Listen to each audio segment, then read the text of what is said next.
男人为了钓到海里的大鱼，通过绳索来到了悬崖中央的一处凹槽，纯天然的庇护所，如同专门为他打造。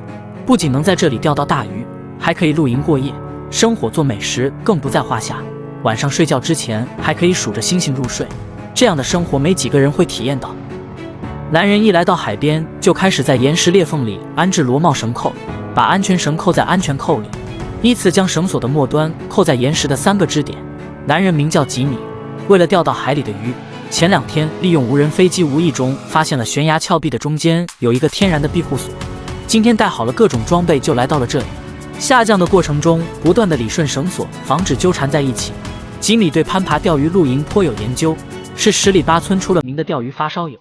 向下滑行了1分钟不到就来到了凹槽处，解开绳索后将背上的背包拿进岩石的凹槽内。为了安全，在岩石的缝隙上打入了2个凿钉，还试了一下凿钉的稳固性。钓鱼之前必须要确保自己的人身安全。为了尊重这次探险来到这里钓鱼，准备最好的鱼竿，向大海抛出了第一竿。这里可以说是悬崖峭壁上最好的钓鱼点。抛出的第一竿很快就中鱼了，收竿的过程中竟然脱钩了，只能重新挂上倒钩。第一竿就脱钩让吉米非常沮丧，重新在倒钩里挂上诱饵，抛下鱼钩后不断的收回鱼线。吉米不断的抽动鱼竿，很快就有鱼上钩了。悬崖的凹槽到海面大约在10米左右，可以清晰的看到海里的鱼不断的挣扎泛起浪花，这鱼可不小，要将它拖上来也是一件困难的事。吉米已经准备好了升降倒钩，上钩的鱼不断的逃跑，将鱼竿也拉成了弧形，正想利用升降钩，鱼竟然脱钩了，只能换另一个鱼竿下钓。安全提示：专业动作请勿模仿。为了安全，吉米身上时刻挂着安全绳，刚拖动了几下又有鱼上钩了，希望这次上钩的鱼不要脱钩。海底的鱼已经将鱼竿拉成弧形，可见这条鱼也不小。海里的浪非常大，击打着岩石泛起大量的浪花。吉米溜鱼的技术还是有一手的，溜得差不多后就开始收回鱼线。收回鱼线的过程中竟然再一次脱钩了，连续几次的钓鱼失败，吉米只好收拾心情，上到岸上收集木材回来，准备今晚煮鱼吃。1个钟头后，吉米收集木材回来了，将背包里面的东西倒了出来，有几块石头是用来做炉灶的，还有一些干草木材。收拾好心情，继续向海里抛竿。安静待了几分钟后，终于有鱼上钩。从它的用力程度就可以猜测这条鱼也不小。随着鱼线的不断收回，海底的鱼也开始浮出了水面。为了将它拖上来，依靠着岩石缓慢地向上收回。失去水的鱼已经累得无力反抗，连吉米也消耗了不少的体力。目测这条鱼应该有5、6斤重，足够吉米吃上好几顿。从鱼的轮廓能猜测这条鱼属于深鱼种类。继续向海里抛竿，这次中鱼的速度有点快，半分钟还没到就有鱼上钩了。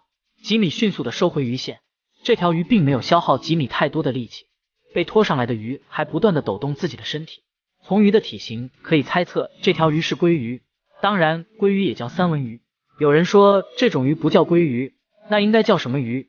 有懂鱼的人告诉小编，钓上了2条大鱼，晚餐就有着落了。就要准备露营的帐篷，在悬崖的凹槽里搭建帐篷，主要是为了防止海风和蚊子的叮咬。帐篷搭建好后，便开始切割鱼肉。吉米选择生鱼作为晚餐，从生鱼的头部开始切割，沿着脊骨往下滑，鱼身上的肉轻易的被割了下来，雪白的2大块鱼肉非常诱人。随后又将鲑鱼的肉割了下来，被割下来的肉呈现粉红色，并不是常见的那种橙红色。将切好的肉块放到调料包里，将鱼肉和调料进行摇晃均匀。从袋子里面拿出了打火石，将木材点燃，火堆升起来后，就开始用无人飞机欣赏这里的风景。从悬崖的海底一直往上看，岩石的凹槽位于悬崖峭壁的中间，正是钓鱼和露营的最佳位置。吉米可以说是钓鱼界的天花板，很多钓鱼发烧友都望尘莫及。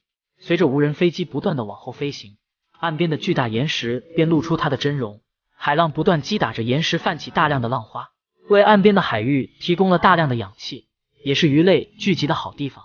对于酷爱钓鱼的吉米来说，绝对不会错过这么好的钓点。欣赏完风景后，就开始做晚餐，往小铁锅倒上一些油，然后取出配置好的鱼肉往锅里放，将带过来的小番茄切成片，鱼肉被烤得滋滋作响，往菜叶子和鱼肉挤点乳白色的酱料，野生的鱼吃起来还是挺不错的。一边吃着晚餐，一边欣赏着美丽的风景，这就是吉米的人生。到了晚上还可以数着星星入睡，朝阳在东边慢慢的升起，新的一天又开始了。吉米却在这里睡了个好觉。早上起来，第一件事就向大海里抛竿。为了安全，吉米的身上随时随刻都绑着安全绳。早上钓鱼可以说是最佳的钓鱼时间，下面的鱼不断的咬钩，很快就有鱼上钩了。将上钩的鱼拖了上来，原来是一条小鲷鱼。继续放钩，又中了一条小鱼。刚钓了2条小鱼，吉米就打算回到岸上，收拾好所有东西，就开始利用绳索攀爬回去。为了减少攀爬的力气，上去后才将背包拖上来。虽然现在有很好的攀爬锁扣，但也要建立在足够的体力下才能完成。上到岸，吉米就将凹槽里的背包缓慢地拖上来。